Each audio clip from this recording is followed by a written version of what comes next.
Hi friends, welcome back to Soumya all in one channel. అందరూ ఎలా ఉన్నారు? బాగున్నారా? ఈ రోజు చిక్కుడుకాయ టమాటా కర్రీ సింపుల్‌గా, టేస్టీగా అందరికీ నచ్చేలా ఎలా చేయాలో చూద్దాం. ముందుగా స్టవ్ అంటించి బాండి పెట్టి, బాండి హీట్ అయిన తర్వాత ఆయిల్‌ని యాడ్ చేయాలి. ఆయిల్ హీట్ అయిన తర్వాత దీంట్లో దంచుకున్న వెల్లుల్లిపాయలు, జీలకర్ర, కరివేపాకుని వేసుకొని మంచిగా ఫ్రై చేసుకోవాలన్నమాట.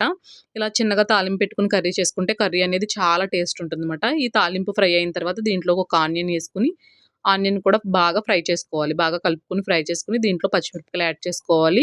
ఈ వీడియో వచ్చేసి ఒక సబ్స్క్రైబర్ కామెంట్ చేశారు చిక్కుడుకాయ టమాటా కర్రీ చేయమని. నేను వాళ్ళ కోసం చేస్తున్నాను. చాలా యమ్మీ ఉంటుంది. ఇదే కాదు మీకు ఎటువంటి వీడియో కావాలన్నా కామెంట్ చేయండి. ఖచ్చితంగా నేను ఆ రెసిపీని పోస్ట్ చేస్తాను. ఈ పచ్చిమిరపకాయలు, ఉల్లిపాయలు బాగా ఫ్రై అయిపోయిన తర్వాత దీంట్లోనికి మనం ముందుగా చిక్కుడుకాయలను క్లీన్ చేసుకొని, వాష్ చేసుకున్న చిక్కుడుకాయలని దీంట్లో వేసుకొని మంచిగా ఫ్రై చేసుకోవాలి. ఫస్టు ఏం చేస్తాంలే చిక్కుడుకాయ కర్రీ అందరికీ వచ్చింది కదా అనుకున్నాను. కానీ లేదు, ఒక్కొక్కరు ఒక్కొక్క స్టైల్‌లో చేస్తారంట. నా స్టైల్‌లో మాత్రం చాలా బావుంటుంది. అందుకని మీకు ఈ వీడియో ఖచ్చితంగా యూజ్ అవుతుందని పోస్ట్ చేస్తున్నాను. దీంట్లోనికి మనం చిటికుడు కాదు, ఒక స్పూను అల్లం వెల్లుల్లి పేస్ట్ ఏసుకోవాలి. వేసుకొని మంచిగా చిక్కుడుకాయల పచ్చివాసన పోయేంత వరకు ఫ్రై చేసుకొని లిడ్ పెట్టుకోవాలి. ఇలా అల్లం వెల్లుల్లి పేస్ట్ ఏయడం వల్ల ఈ కూరకు మరంత టేస్ట్ పెరుగుతుంది. ఒకసారి మళ్ళీ లిడ్ తీసి మంచిగా చిక్కుడుకాయలని బాగా ఫ్రై చేసుకొని దీంట్లోనికి మనం ఒక 4 టమాటాలను కట్ చేసుకొని ఏసుకోవాలి. వేసుకొని మంచిగా వీటిని ఫ్రై చేసుకోవాలి. మంచిగా ఫ్రై చేసుకున్న టమాటాలు సాఫ్ట్ అయ్యేంత వరకు మళ్ళీ ఒకసారి లిడ్ పెట్టుకొని లిడ్ తీసేసరికి టమాటాలన్నీ సాఫ్ట్‌గా అయ్యుంటాయి. అలా సాఫ్ట్‌గా అయిన దాంట్లో మన టేస్ట్‌కి సరిపడా మనం ఉప్పు వేసుకోవాలి. కల్లుప్పు వేసుకున్నాను నేనైతే. మీకు సాల్ట్ అయితే సాల్ట్, ఉప్పు అయితే ఉప్పు యాడ్ చేసుకొని మంచిగా ఒకసారి ఫ్రై చేసుకోవాలి. మీకు ఎలాంటి వీడియోలు కావాలన్నా కామెంట్ చేయండి. ఖచ్చితంగా నేను ఆ వీడియోలు చేయడానికి ట్రై చేస్తాను. ఖచ్చితంగా చేస్తాను. ఉప్పు వేసిన తర్వాత మంచిగా ఒకసారి ఫ్రై చేసుకొని చిటికెడు పసుపుని యాడ్ చేసుకోవాలి. యాడ్ చేసుకొని మంచిగా కలుపుకున్న తర్వాత దీంట్లో మనం తినే విధానం బట్టి కారాన్ని యాడ్ చేసుకోవాలి.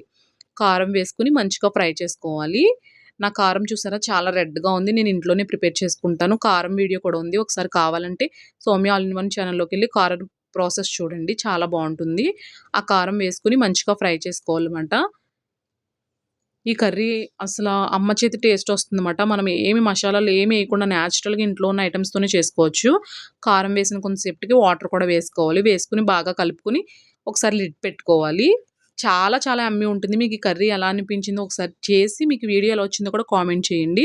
వాటర్ ఏసిన తర్వాత లిడ్ పెట్టుకొని లిడ్ తీసేసరికి ఇదిగో వాటర్ అన్నీ చక్కగా ఆ కర్రీలోనికి మంచిగా అయ్యి ఉంటుంది. మధ్యలో ఒకసారి మనం చూడాలిమాట. చూసుకొని ఒకసారి మళ్ళీ లిడ్ పెట్టుకోవాలి. నాకింకా కొంచెం వాటర్ అనిపించినియి. అందుకే మళ్ళీ లిడ్ పెట్టుకున్నాను. ఆ లిడ్ తీసేసరికి ఆ వాటర్ అన్నీ ఇంకిపోయి ఉంటాయి. ఆ కర్రీ చాలా చాలా యమ్మీ ఉంటుంది. అసల మా ఇంట్లో అందరికీ చిక్కుడుకాయ టమాటా కర్రీ అంటే చాలా ఇష్టం. ఒకసారి మీరు కూడా చెయ్యండి. ఇలాంటి వీడియోస్ కోసం నా ఛానెల్‌ని సబ్స్క్రైబ్ చేసుకోండి. కామెంట్ చేయండి. లాస్ట్‌గా మనం కొత్తిమీర ఏసుకోవాలి. Thank you for watching. రేపటి రోజు మరొక వీడియోతో కలుసుకుందాం. బాయ్.